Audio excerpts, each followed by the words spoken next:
سلامونه وخت مو په خیر تاسو ته له ډیر نیوز سرویس څخه د نن ورځې د مهمو خبرونو ټولګي ته خراغلاست پيو نن پنځشنبه د 1404 هجري لمریز کال د سنبل شپږمه چې د 2015 زیږدیز کال د اګست له 28 سره برابر ده زه شبنم وزریم او تاسو ته له ډیر نیوز سرویس څخه سپورتي خبرونه وړاندې کوم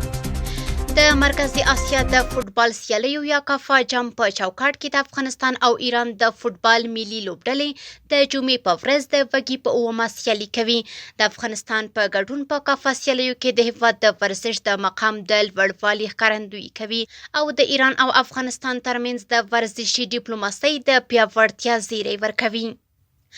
کابل کې د رسمي ورزشونو ملي فدراسیون له لوري د کابل ولایت له 21 کلبونو څخه د 100 ورزشکارانو ترمنځ د رسمي ورزشونو د UFC سابق لومړی پړاو ټاکنیزې سیالۍ پای ته ورسېدې دغه سیالۍ د لویانو ورزشکارانو په عمري کټګوریو او لسو بیلابیلو وزني کټګوریو کې ترسره شوې چې په پایله کې 10 تنه د کابل ولایت د رسمي ورزشونو UFC سابق ټاکنیزې لوبډلې ته وټاکل شول او په پای کې غوره ورزشکارانو ته میډالونه او ستاینلیکونه ورکړل شول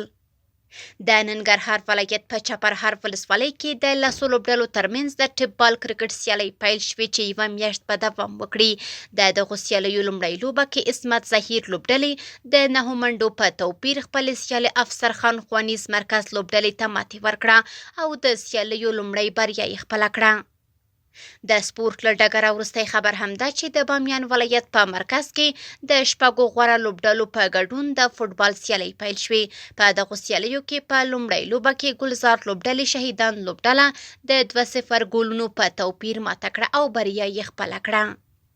سپورتي خبرونه هم دومره وو په خپل رسنیو باندې فیسبوک انسټاګرام ایکس پخوانی ټویټر یوټیوب او ټیک ټاک زموږ خبرونه خوښي او موږ تعقیب کړئ ادرس یې 0 نیوز سلربیش تر سبانه خبرونه د الله پامان